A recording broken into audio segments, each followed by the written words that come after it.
Good evening, welcome back to my channel নিতুর কাহিনী পরিবারে সবাইকে অনেক অনেক স্বাগত আর অনেক ভালোবাসা। আমার দেশ এবং দেশের বাইরে প্রত্যেকটা আমার পরিবারের সদস্যদের জন্য রইল অনেক ভালোবাসা। আর এখন থেকেই আমি আমার ব্লগটা শুরু করছি। আর এখন হচ্ছে 6:45 বাজে। আর আজকে আমি কিছু কথা তোমাদের জানাতে এসেছি। আর তার আগে বলি, সুমাইয়া ইয়াসমিন বোন যে আমাকে প্রশ্ন করেছিলে যে দাদা ভাইয়ের কি কেমোথেরাপি হবে, ডাক্তারের সঙ্গে যোগাযোগ করো। বোন, দাদা ভাইয়ের 8টা কেমোথেরাপি হয়ে গেছে। তারপর দাদা ভাইয়ের কেমোর মেডিসিন চলতো এতদিন। টোটাল এখন 3 মাস মতন বন্ধ আছে, আবার কেমোথেরাপি শুরু হবে লাগছে। তা আজ তোমাদের জানাবো, কারণ তোমরা সকলে আমাদের জন্য এত পরিশ্রম করছো, এত মূল্যবান সময় দিচ্ছ। তাই মনে হলো যে কোলন ক্যান্সারটা কিভাবে লক্ষণ, কোলন ক্যান্সার হবার আগে সিমটমগুলো কি, আমি যেগুলো আমার সাথে ঘটেছে সেগুলোই আমি শেয়ার করব তোমাদের সাথে। কেউ যদি সাবধানতা হতে পারে এটা থেকে, আমি চাই না যে এই রকম ক্যান্সার বা যে কোনো ক্যান্সার কারোর পরিবারে এরকম দুর্ঘটনা ঘটুক, তবু তো আমাদের একটু সাবধানে থাকতে হয়। সেই কারণেই আজকের ভিডিওটা আমি নিয়ে আসলাম। তা জানি না লাইট ফাইটগুলো কতটা কি বুঝতে পারছো, সব কিছুই মার্জনা করে দিও। আর তাহলে আমি ভিডিওটা আরম্ভ করি। প্রথমত, যখন শরীরে ক্যান্সার বা কোলন ক্যান্সার প্রথমত দু রকমের হয়, একটা লেফট একটা রাইট। তা আমরা কিভাবে বুঝবো, বা আমি বলছি যে আমি যেগুলো অনুভূতি করেছি আমাদের সাথে ঘটেছে। প্রথম তো দাদা যেটা রাইট সাইডের যখন হবে কোলন ক্যান্সার, তখন অরুচি চলে আসবে আর দ্রুত ওজন কমতে শুরু করবে। আর প্রথমেই বলি, ক্যান্সার এমন একটা জিনিস, এটা কিন্তু খুব ধীরে ধীরে শরীরে বাড়ে, এটা কিন্তু খুব তাড়াতাড়ি বাড়ে না, এটা খুব অনেকটা সময় নিয়ে হয়। যে কোনো টিউমার খুব আস্তে আস্তে বাড়ে। তা আমরা যেটাকে ইগনোর একদম করে যাই সবাই, যেটা দাদা ভাইও করেছে, যে ছোট্ট একটা ফুসকুড়ি থেকে, যেটাকে আমরা পাইলস বলে থাকি, মলদ্বারে, ওটাকে ইগনোর, ওটা প্রায় অনেকেরই হয়, ওটা আমরা ইগনোর করি। ওটা না করে যদি আমরা ডক্টর দেখাই, এই ভুলটা হতো না যেটা দাদা ভাইয়ের হয়েছে। তা সেই কারণেই এই সিমটমটা হয়। অরুচি, দ্রুত ওজন কমে যাওয়া, তারপরে রক্ত শূন্যতা, প্রচুরভাবে রক্ত শূন্যতা হয়ে যায়, সেটা আমরা ফিল করতে পারি। কারোর যদি হয় তা সেটা ডক্টর দেখিয়ে নিলে এটা কখনো সমস্যা আসবেই না, মানে আমরা তাড়াতাড়ি রিকভারি হতে পারবো। আর লেফট দিকের যাদের কোলন ক্যান্সার হয়, তাদের কি হয়, যেটা দাদা ভাইয়ের ক্ষেত্রে হয়েছে, তাদের কি হয়, ব্লিডিং হতে থাকে মলদ্বার দিয়ে। আমরা যেটাকে মনে করি যে আমাদের আমাশা হচ্ছে, যেটা দাদা ভাইয়ের সাথে ঘটেছে, দাদা ভাইয়ের মনে করতো আমাশা হয়েছে। তা আমাশা ভাবতো এটাই মেডিসিন চলতো। তা ওটা তবু তাড়াতাড়ি রক্ষা পাওয়া যায়, যে ডক্টরের কাছে আমরা ব্লিডিং হচ্ছে চলে যাই। কিন্তু যেটা রাইট সাইডে কোলন ক্যান্সার আমাদের হয়, ওটা কিন্তু আমরা একদমই বুঝতে পারি না।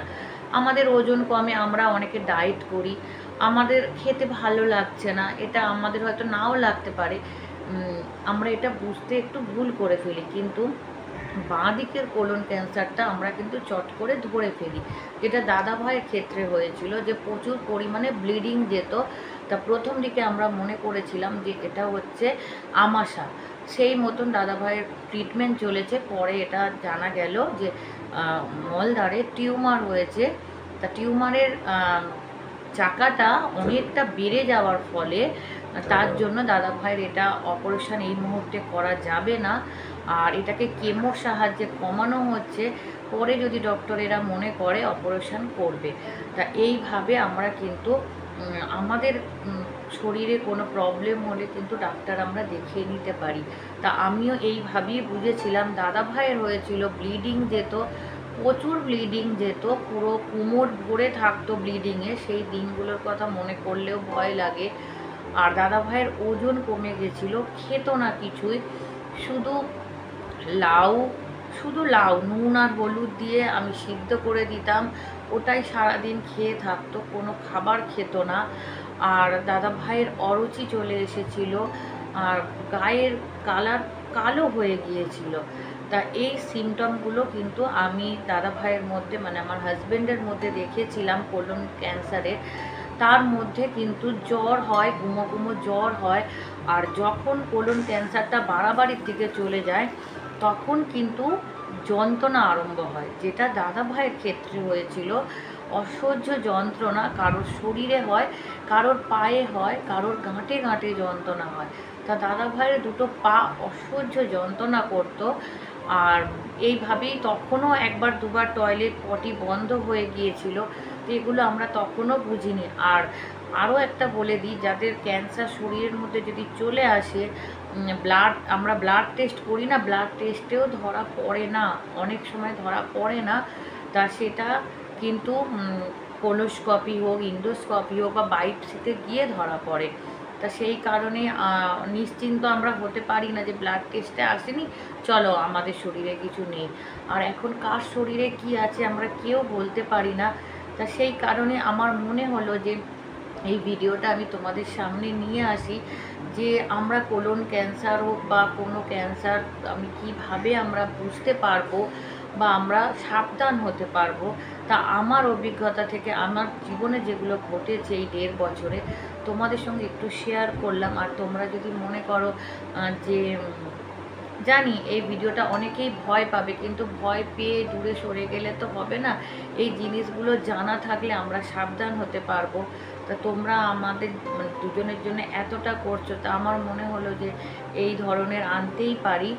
আর আরও একটা জিনিস বলি যে ক্যান্সার হলে কি ধরনের খাবার খাওয়া বা কি কি ক্যান্সার হবার পর কেমো চলাকালীন কিভাবে একটা পেশেন্টকে রাখা, সেগুলো নিয়েও যদি তোমরা ভিডিও বা কীভাবে আমি ট্রিটমেন্টটা শুরু করলাম তারপর জানার পর তোমরা যদি জানতে চাও, নিশ্চয়ই আমি এই ধরনের ভিডিও নিয়ে আসবো তোমাদের জন্য। তা তোমরা আমাকে কমেন্ট বক্সে জানিও। আর আজকে যতটুকু আমি শুরুর দিকটা মানে আমি লক্ষণগুলো তোমাদের সঙ্গে শেয়ার করলাম, তা এতটুকুই বলবো যে সাবধান সবাইকেই থাকতে হবে। আর আমাদের পরিবারে আমার হয়েছে, তা আমরা সবাই একসাথে লড়ছি। তা এইভাবেই অনেকের মা আমাকে অনেকে কমেন্ট করে যাচ্ছে, অনেকের মা, অনেকের ভাই, অনেকের দাদা, অনেকের বাবা, অনেকের এই রোগটা হয়েছে। হ্যাঁ, এই রোগটা অনেকের জীবন কেড়ে নিয়েছে, তাদের প্রিয় মানুষগুলোকে কাছ থেকে কেড়ে নিয়েছে। তা আমি একটা লড়াই লড়ছি, এই লড়াইতে আমি অনেক মানুষকে পাশে পেয়েছি। হ্যাঁ, হয়তো এখনও আমার পথটা অনেকটা বাকি, আমাকে আরও লড়াই করতে হবে। তাতে কি, আমি যে যদি 100টা মানুষও পেয়ে থাকি, সেই সৎ মানুষগুলোকে নিয়ে এগোলে নিশ্চয়ই আমি পারবো। তা যতটুকু জানলাম এই কোলন ক্যান্সার সম্বন্ধে, কোলন ক্যান্সার 2 প্রকারের হয়, আমি যতটুকু জেনেছি তোমাদের সঙ্গে বললাম। যে লেফট সাইডে কোলন ক্যান্সার হলে ব্লিডিং হয়, আমাশার লক্ষণ, ডায়রিয়ার লক্ষণ হয়। আর রাইট সাইডে কোলন ক্যান্সার হলে সেটা দ্রুত ওজন কমে, গায়ের স্কিন কালো হয়ে যায়, অরুচি চলে আসে, গুমো গুমো জ্বর আসে। তা ওগুলো আমরা অনেক সময় নেগলিজেন্সি করে দিই, ইগনোর করি। তা সেগুলো না করে আমরা যদি সত্যি এই রোগ থেকে মুক্তি পেতে চাই, আমরা সবাইকে এইভাবে সাবধান করতে পারি, তাহলে নিশ্চয়ই আমরা পারবো। এই রোগের কিছু তো করা যায় না, তবু সাবধানতা অবলম্বন করব, ডক্টরের কাছে তাড়াতাড়ি পৌঁছে যেতে পারবো। আমার মিকিটা চিৎকার করলো বলে আমাকে থেমে যেতে হলো। তা এতটুকুই বলবো, এর থেকে আর বেশি আরও অনেক কিছু আমাদের অভিজ্ঞতা আছে, কিন্তু সেগুলো আর শেয়ার করলাম না। অনেক খারাপ অভিজ্ঞতার মধ্যে আমাদের দিন কাটাতে হয়েছে। 1.5 বছর মানে 2 বছর হতে যায়, খুবই খারাপ অভিজ্ঞতা। ওগুলো নাই শেয়ার করলাম। যতটুকু আমি জেনেছি এই কদিনে ডক্টরের থেকে জেনেছি, শুধু কিন্তু আমি কোলন ক্যান্সার সম্বন্ধেই বললাম যে কোলন ক্যান্সারের লক্ষণ কি, আমরা কিভাবে বুঝবো। তা এইভাবে কিন্তু আমরা বুঝতে পারি। তা আমরা এইভাবেই চলবো এগিয়ে। আর তোমাদের যে দাদা ভাইয়ের জন্য তোমরা লড়াই করছো, আজকে তোমাদের দাদা ভাইও বসেছে, কিন্তু ওর কষ্ট হচ্ছে বসতে, তা ও তোমাদের সামনে একটু বসলো। আর এই মানুষটার জন্যই তোমরা লড়াই করছো। আর আজকে আমি একটু বেরোবো, কারণ আমারও বিকালের পর থেকে একটু জ্বর এসছে, একটু ওষুধ আনতে যাব। আর কাল যেহেতু সোমবার, আর সবাই জানো তোমরা যে আমি 16 সোমবার আরম্ভ করেছি দাদা ভাইয়ের জন্য। একদম নির্জলা উপোস করে 16 সোমবারটা আমি পালন করি কিছু না খেয়ে। তা ওটাই করব, কিছু আনতে যাব। আর এই ভিডিওটাই তোমাদের সামনে নিয়ে আসলাম, ছোট্ট একটা ভিডিও। তোমাদের কীরকম লাগলো জানিও। আর আগামী দিনে আমি কিভাবে দাদাকে রাখি, কি খাবার দাবার দিই, কিভাবে ট্রিটমেন্টটা চলছে, আর কোথায় কোথায় ট্রিটমেন্টটা করিয়েছি, সব কিছু যদি তোমরা জানতে চাও আমাকে কমেন্ট বক্সে কমেন্ট করো, আমি নিশ্চয়ই জানাবো। আর তোমরা সবাই ভালো থেকো, সুস্থ থেকো। কষ্ট হচ্ছে তা তুমি শুয়ে পড়ো, তোমরা কমেন্ট বক্সে কমেন্ট করো। আর আমি সব তোমাদের প্রশ্নের উত্তর দেব। এইভাবেই আমার পাশে থেকো, সাথে থেকো। আর দূর দূরান্ত থেকে সবাই আমার পাশে তোমরা আছো। তা তোমাদের সব সময় বলি অন্তরের স্থল থেকে ভালোবাসা জানাচ্ছি। তোমরাও সবাই খুব খুব ভালো থেকো, সুস্থ থেকো। আর যাদের যাদের পরিবারের মানুষ এই রোগ আক্রান্তে চলে গেছেন তাদের উদ্দেশ্যে একটা কথাই বলবো, যারা চলে গেছেন তাদের প্রণাম জানাই। কথা বলতে বলতে দাদা ভাইয়ের হঠাৎ করে শরীর খারাপ হয়ে গেল, মানে খুব যন্ত্রণা করছে আজকে। এই যে দাদা ভাই শুয়ে পড়েছে, মানে ওকে একটু মালিশ করে দিতে, তেল মালিশ করে দিতে দাদা ভাই ঘুমিয়ে পড়লো। তা বাবু থাকবে, আমি বাজারে যাব, আমি চলে আসব তাড়াতাড়ি। তা যেটা বলতে বলতে থেমে গিয়েছিলাম, যে যাদের পরিবারের মানুষেরা সত্যিই অসময় চলে গেছে, প্রিয় মানুষগুলো, তাদেরকে প্রণাম জানাই, আত্মার শান্তি কামনা করছি, যে ওনারা যেখানেই থাকুন সুখে থাকুন। আর এইভাবে ঠাকুরের কাছে একটাই প্রার্থনা করি, এইভাবে যেন না কারোর প্রাণ অসময়েই চলে যায়। ঠাকুরকে বলি যে এই রোগের কি কোনো শেষ নেই, যে এই রোগের কোনো মুক্তি নেই, এই রোগ থেকে কি আমরা কেউ মুক্তি পাবো না। এটুকুই প্রার্থনা করি যে ভগবান আমরা যেন সবাই সুস্থ থাকি, এই রোগটা যেন চলে যায় চিরতরে। আরও একটা কথা বলি, যে আমি কিন্তু যতটুকু আমার সাথে ঘটেছে এই 1.5 বছরে আমি সেটুকুই আলোচনা করলাম। এর মধ্যে কেউ ভুল ত্রুটি যদি মনে হয় তোমরা বলতেই পারো, কারণ আমি এগুলো ইউটিউব দেখে বা কিছু না, কারণ এই সিমটমগুলো আমার হাজব্যান্ডের, মানে তোমাদের দাদা ভাইয়ের হয়েছিল, সেটুকুই তোমাদের সাথে শেয়ার করলাম। আমি কিন্তু বিশেষভাবে কিচ্ছু জানি না এই রোগ সম্বন্ধে।